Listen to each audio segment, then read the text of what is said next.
My leap was finding the courage to tune each of my actions to the frequency of my soul.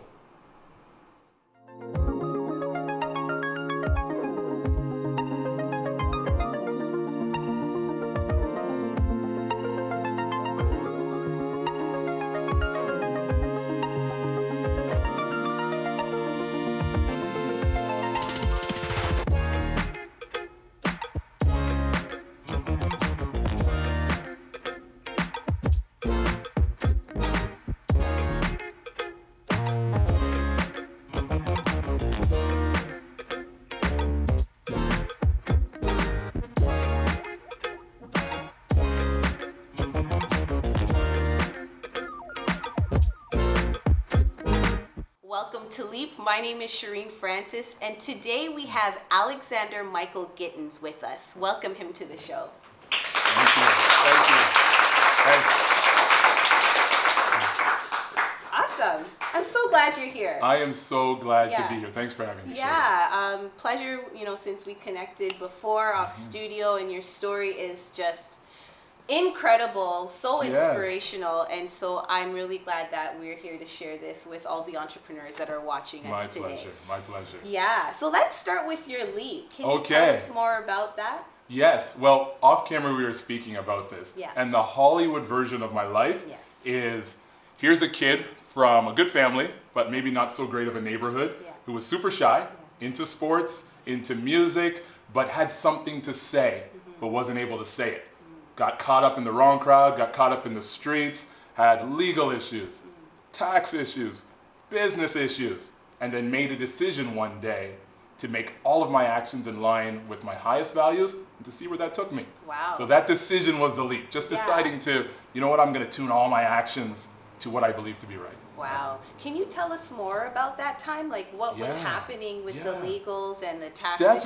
Definitely. So what happened is when I was growing up, because I was so involved in music, I had a lot of opportunities to travel, to see a different world. So it would be like at home I'd be in an at-risk neighborhood, but then later in the day I'd be playing a grand piano in just an incredible location. And I wanted it. I wanted it all. I wanted the money, I wanted the affluence, I wanted to be comfortable in my own skin. And then I go to college, and I had a number of scholarships, but I was uncomfortable. I didn't adjust well, and I ended up losing all of the scholarships. I was broke. I was afraid to tell my family how poorly I was doing, and so I looked for any source of income I could find. So now I found a guy. He sold some goods. The goods were unbelievably illegal, and well, not unbelievably illegal, but certainly there. And so I got caught up in that. Did quite well at it. So now I've got this sort of problem, because while I got all the things I wanted financially, my life isn't aligned with what I was taught growing up or what I wanted to do. So when all that fell apart, I got hit with all kinds of legal issues. Then the CRA came in and charged me with all kinds of money. It took me years to pay back. But because I had hit rock bottom, and because I knew that I was the cause of everything going wrong, the question was, what kind of man do I want to be moving forward? What choices am I going to make?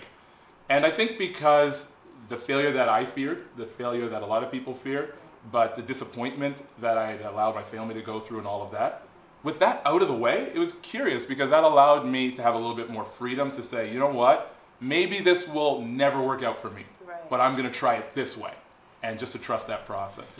So when you hit that rock bottom and you were, I guess, in that point mulling over what had just occurred, what was the key thing, do you think, that really helped you, switch your mindset and move in the new direction?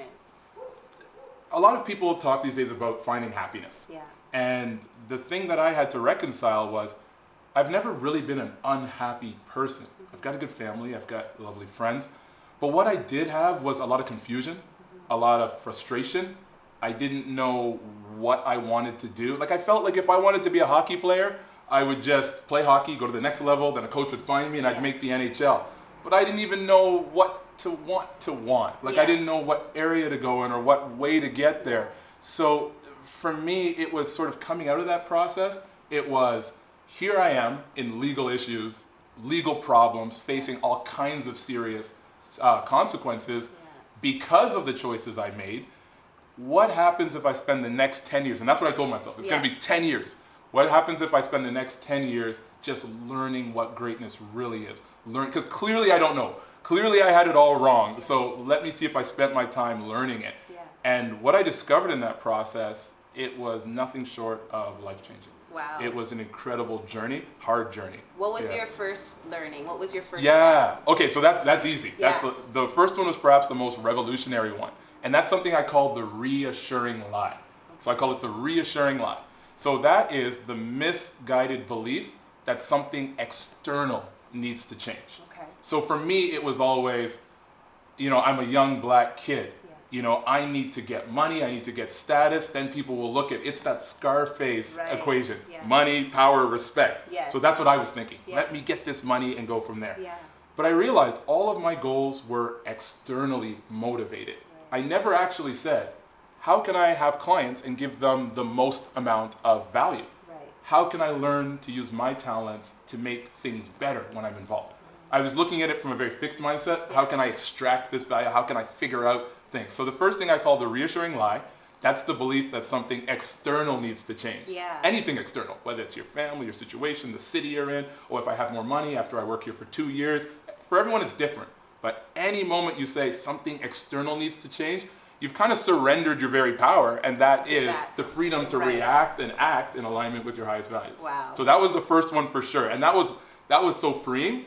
But actually, if I'm honest, it took me years to actually put it into practice. Yeah, I was just going to ask you, that's a huge concept, really understanding that there's a root problem to everything that has been caused. So how did you apply that in your life, that first principle? It's such a great question. Yeah. I think that the fact that you're able to ask that question, it shows a level of insight that unfortunately most people don't have. Okay. And absolutely, because it's not about, let me speak for myself. Yeah. For me, I felt like whatever I wanted to reach, this greatness, this plateau, this vision I had of myself being awesome and wealthy and cool, and it felt like it was far away. Right. And it felt like something I had to go and find. Right. So now I've got to find this place. Yes. And when I get to this place, it's going to be incredible. What I've learned is that greatness is not in the distance or the location or the external anything. Yeah. It's actually in my incremental choices. Yes. So the question for me is, am I going to line up my choices, where I go, who I go there with, what I say? When I'm in a situation where it's kind of tempting to kind of fall back into some old habits and take a shortcut, when no one's watching, am I actually going to say, this little action here, Yes. I'm okay with this representing everything I'll ever be in legacy? So it took I learned the hard way and I learned slow. Yeah. But I learned good. So once I got that lesson, the challenge was, can I apply this to every area of my life? Yeah. And it's been awesome. It's taken me through some pretty incredible. That's incredible. Yeah, it's been a lot of fun. You've actually consulted with lots of companies. Consulted for lots. Consulted for lots of companies, yes. businesses. And some of the clients that you've worked with, the people that you've worked with, have appeared, on Oprah. Definitely. Yep. You've even had conversations with Richard Branson. I have. Yes. Powerful people Sure. you've spoken with, worked with. Can you tell us about how the Alexander Michael Gittens, how you finding greatness and being encircled around greatness, how that dynamic worked for you? Yeah, I think if I have one thing that I would want to get out there is I had no clue. So there's a lot of people that I mentor, some younger students, etc., and they're almost afraid with social media and all of that to say, I don't know where I'm going, I don't know what I'm doing, I don't even know what to want. Yeah. But because I had committed to adding value, it's the situations I was in, it took me as far as my work ethic would allow me to go. So for instance, when I was messaging people for proposals and will you work with me, and I'm on freelancing boards and are you going to hire me? If it's a $50 job, and I had $50 jobs, am I treating that individual job like it's the only thing that I'll be judged upon in legacy? And what happened for me is, as I got used to operating at that level of intensity and value, I started to move up to places where I could have a higher impact. For me, one of the things that I had to work on was my communication skills. I was someone who, If I was around my friends or family, oh my goodness, I would be the life of the party. I'd be so silly. I'd have a lot of energy. But put me in new situations with people who are more accomplished, or I let myself feel small, and the words wouldn't come.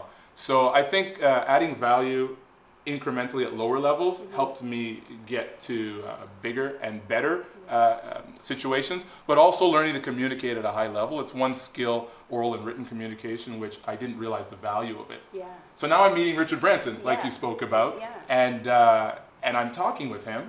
And the funny thing is, I thought it would be a 2-minute conversation. I saw him at a tennis tournament. We were both in the VIP box there. And he just kept asking me questions, and we kept talking, and 20 minutes went by. And I realized something as I was telling one of my clients about it from London, is that I did the same thing with Sir Richard Branson, the rebel billionaire, the founder of Virgin, that I do in every situation I'm in. Right. How can I use my passions, my talents, and my values to create the biggest positive impact possible? Yeah. So my heart rate didn't go up, it didn't go down. I wasn't the same sort of shy, reserved person I would have been. I was just excited to meet someone that I had seen on TV, and I liked his energy from what I could see. Right. And he reciprocated. And we talked, and we laughed, and we hugged. It was kind of cool. Yeah. That's incredible. Yeah, it was a lot of fun. So tell us more, because I know you're, as you know, as you were speaking about communication skills, oral and written. By the way, your articles are phenomenal. Thank you, thank you. Yeah, we'll have more information on the website if anyone is interested in reading and hearing you more. I find the people that I connect with, and when we're doing branding for the show and things like that, the ones that are willing to get vulnerable and share themselves and their stuff, those are the most captivating individuals. You want to know more about them? You have to get vulnerable because most people, they've had a sickness in their family or a setback, or they've had to go to a new country where the language is difficult, or they've had a parent abandon them, or they've had to take care of their younger sister or brother. Every problem I had in my life, I created for myself. Yeah. So I can't get up here and speak to people who have real situations and tough things that they're working with. I made horrible decisions. Yes. And I had to recalibrate and pick myself up. So if I'm not willing to tell the story of what I went through, how much more... And people don't connect with perfection, because no one truly is That's good news. That's good a perfect person, Certainly right? Not me. So we're all learning and growing along the way. So when you hit rock bottom, what was that like for you? I could imagine having, acquired so much success and then just totally falling to the bottom. Like, what was happening? One of the scariest things about that situation was I looked at myself as being so self-sufficient. I looked at myself as someone who could handle the things that life threw at me. Because I had been so shy and such a bad communicator earlier, I was feeling better about myself, and I was saying, okay, I'm heading in the right direction. But I couldn't get through that by myself. I had moments where I thought I was okay, and then things would get horrible for me again. I had to rely on my friends to help me out financially, to bring me food, to sit there and just listen to me ramble about things that didn't matter. And that must have felt embarrassing at it was that point, it was horrible, because even the businesses I tried to get myself out of the hole, they failed all over again. And I ended up with compounded issues because I was trying to grab at everything I could grab to prove to myself and to people that this was just an anomaly. I really was. So. And that's the worst, when you're not only being, having to try to prove everyone else, but proving that to yourself. It was a very difficult situation. How was that internal conflict? How did you even get out of that? Yeah, no, it's a great question, because it would seem like that's where the conflict started. Yeah. But the conflict was already there. Yeah. It just got so much worse at that point, because when you do have a successful business and all of the things that you wanted or you thought you wanted growing up, you can kind of lie to yourself, and I certainly lied to myself, and I said, this is where I'm supposed to be. Yes. But once all that was taken from me, and once I was at rock bottom and I'm broke and I've got no business and my debt is so big I don't even know how I'm going to begin paying it back. Yeah. I realized that there was another problem that I hadn't even addressed, and that was, what impact am I making on the world? Wow. How am I using my time and energy to create things? Yeah. And I was so wrapped up in myself and all the things that I'd hoped to build. Yeah. And again, one of the lies that I told myself was, once I get there, I will do these other things. Right. But when I was dealing with that level of failure, there was nowhere to hide. Couldn't hide from myself. And so it was more than humility. It was more than embarrassing. It was realizing that I have been heading in the wrong direction completely. And it's not about just doing a 180. It's about I have to do a lot of work on myself. I need a lot of help from other people. I don't have all the answers. And I need to start going in a different direction.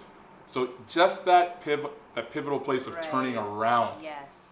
The spectrum of emotions that I went through and all of that. And it was such a long period of time. Yeah. It sounds like it was it sounds like it was like a long nightmare. Oh my goodness. I would say it took about 5 to 6 years of reading and work and that to change my mindset. Yeah. But it took another 2 or 3 years to have the courage to implement it in everything that I was doing. Yeah. So I guess what I like to say to people who ask me about my story and all of that is the Hollywood version is really easy to tell. Yeah. But the actual process, it took longer to go in the right direction, just to begin going in the right direction, than it did to gain everything I had in the first place. Wow. That's the hard work. That's amazing. Good for you. Yeah, thank you. That's amazing because for a lot of people, they turn around and they're like, I'm going to go up this mountain now. And they get stuck there. Sure. Right? Yeah. And so what's lovely about what you just, your story is that not only did you, put in the time, the daily increments, made the changes, now you're helping other people do that. Can you tell us more about how you're inspiring everybody? Yeah, absolutely. It's quite simple. It's really, really simple when you think about it. The hard part is doing it for every one of your actions. Right. So the first thing I ask myself is, am I looking externally?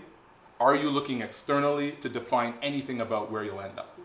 So are you putting the responsibility and the opportunity on yourself, or are you looking to others? That's number one. Yeah. The number two is a sort of weird relationship between fear and the way you feel about it. Fear is great. Fear is necessary. There's a big difference between fear and danger. Yeah. If you're being chased by a mountain lion, danger. If you're afraid of trying a new business, fear. Right. But the fear is a good indication that you're engaged, that this is important to you. Yes. But I always like to think of it as, okay, there's two types of discomfort. There's the discomfort that comes from never having tried something before. That's what I want to do. Yes. But I want to have the comfort that what I'm doing is inside of my highest values. Right. So I always want to be at those extremes. This is something that this is my passion. It's something that I care about. It's the impact I want to make on the world. But I'm really afraid of the way that this is going to end up.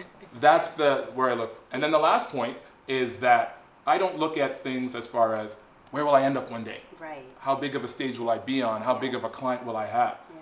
I'm not responsible for that. I'm responsible for, did I write this business plan the absolute best I could? Yeah. Did I treat this person as a human being who has value, or did I look at them as a stepping stone to something else? Wow. And so that's the key, because no one sees whether I do one version of a client plan or 15. Right. But I want to keep reminding myself, this thing that I'm doing right now, this interview with you, Cherene, what if this is the only thing I ever do? Am I okay with this representing everything I'll ever be in legacy? So it raises the altitude of your decisions. It gives you this awesome perspective where you don't have to worry about what happens in the future. Keep your feet moving. Yes. Look inside rather than outside. Be really uncomfortable in all the things you do, except for your values. Be unbelievably strong in those. Yeah. And at the end of the day, each individual situation, be impeccable for that.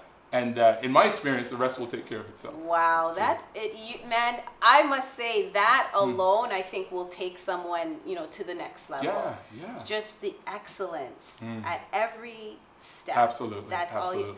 Well, thank you so much, My Alexander, pleasure. for being Great on the to be show. here. I thank you. It's been great. Let's just give him a warm thank you. Yes.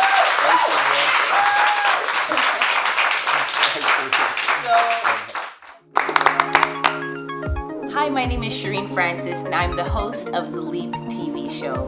We're looking for sponsors and advertisers that are looking to get more exposure for their business. Contact us today, and we'll have you as a sponsor or advertiser for our season.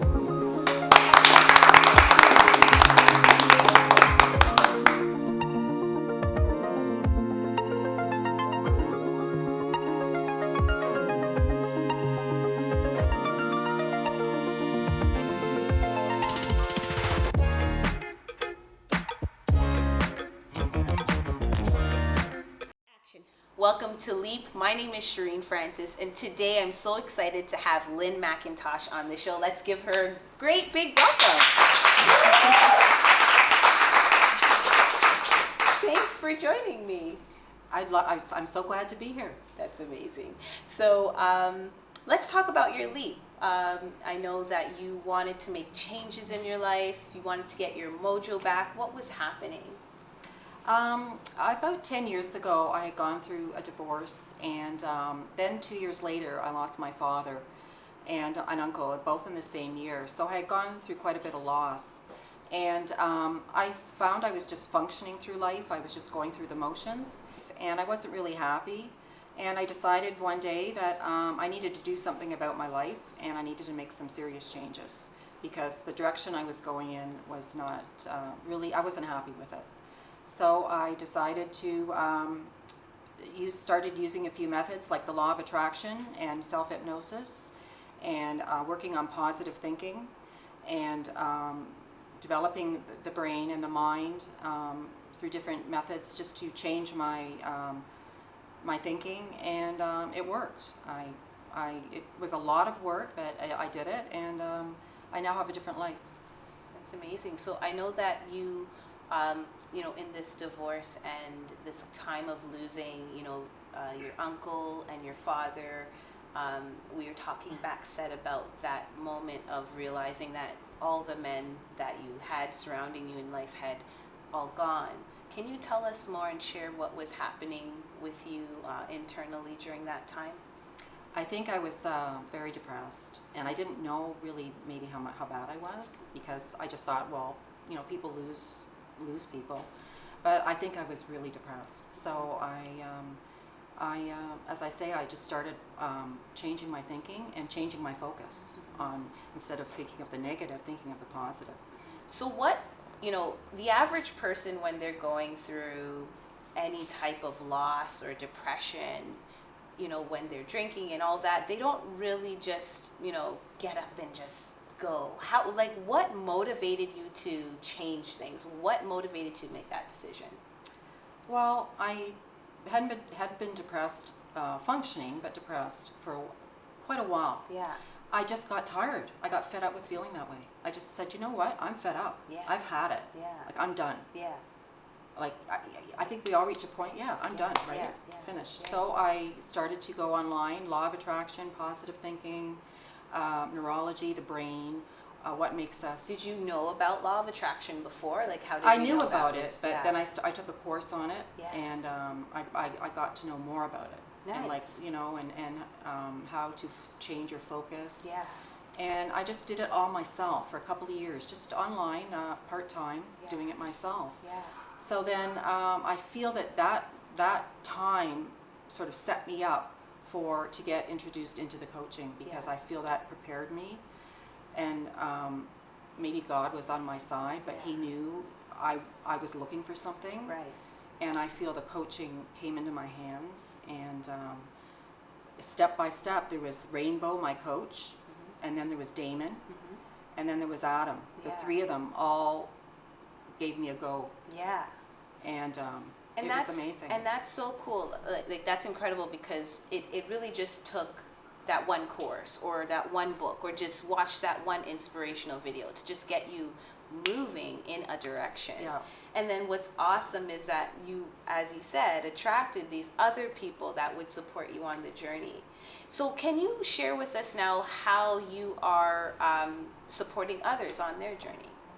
Well, I do feel, like as Adam was mentioning, I do feel I've always have had a gift to be kind-hearted and to help people, and I am very intuitive. Yeah. My psychotherapist I went to see a couple of years ago, I don't see her anymore, but she mentioned, Lynn, you're very intuitive, and I do have strong intuition with people. Yeah. And so I just feel I can help people. I'm very authentic, and if someone tells me something about their life, I really feel it, and I want to help, rather than going to gossip or feeling, I really do feel it. Yeah. I know we were talking backset about your divorce and, some of the losses that led to this place where it wasn't so positive. Can you share what was happening in your life? Well, my divorce was devastating. I didn't think, it would ever happen to me, but things happen. And I joined a church when after I got divorced, and I had 2 young children, and I thought, you know what, like, how am I going to do this? Yeah. But through support and through what I did was I stepped back into when I was in my 20s, I was very independent. Yeah. So I had that to sort of lean back on. So I started to get back into some modeling and some things that made me feel good. But it was definitely a huge adjustment for me. Yeah. To think that I had to raise 2 children, and it was just like a huge adjustment. Like it's like a truck ran over me. Right? What was it like when you first found out that your husband wanted a divorce? Devastating. Yeah. Like it was just a real loss. Yeah. And you did end up finding someone new, a new relationship that was healthy. Can you share with us about that? Well, I met him before my father passed away, but I feel that it was meant to be, and he says the same thing.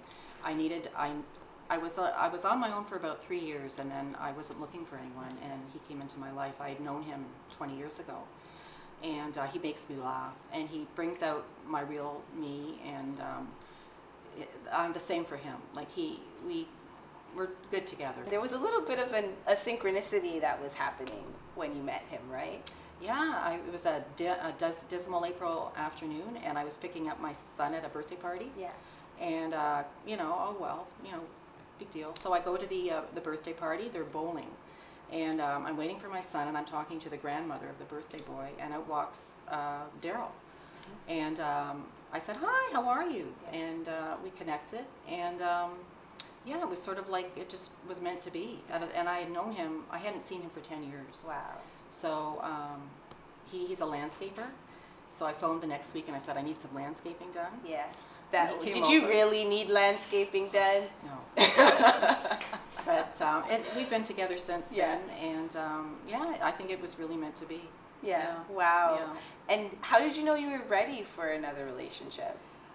When I saw him, Excuse me. that was it. It just the heart started beating, right? Yeah. Yeah. Wow. I knew I wasn't completely depressed. Yeah. Right. So he awakened something too. Yeah, he did. Yeah. And I'm still awakened. Yeah. And that all started with you, right? This whole, again, attracting this new life, this entrepreneurial life, these new relationships. Yeah. It's so incredible.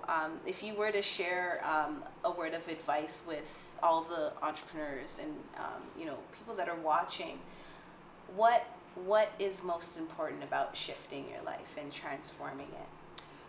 Well, you have to want it. That's 90% is the desire. If you have the desire, like for me, I know if you have the desire, that's a lot of it right there. So that sort of pushed me into the door, right? But it was work, but it was all worth it. And some days I would just stand there and go, wow, this was so hard to get here, but this is so worth it. Right. I wouldn't change a thing, right? Yeah. And it's true. If you work hard, you'll get the rewards, right? Yeah. Incredible. Yeah. Good. So so the one word of advice is desire, making sure that you go for it if you love it, and you will attract the things that you want. Green light, go. Wow, that's amazing. Well, thank you so much for being here on the show. Let's give her a great big warm welcome. Thank you so much. You're welcome. So all of that and more about Lynn and how she's transforming lives and relationships will be on the website. And that's it.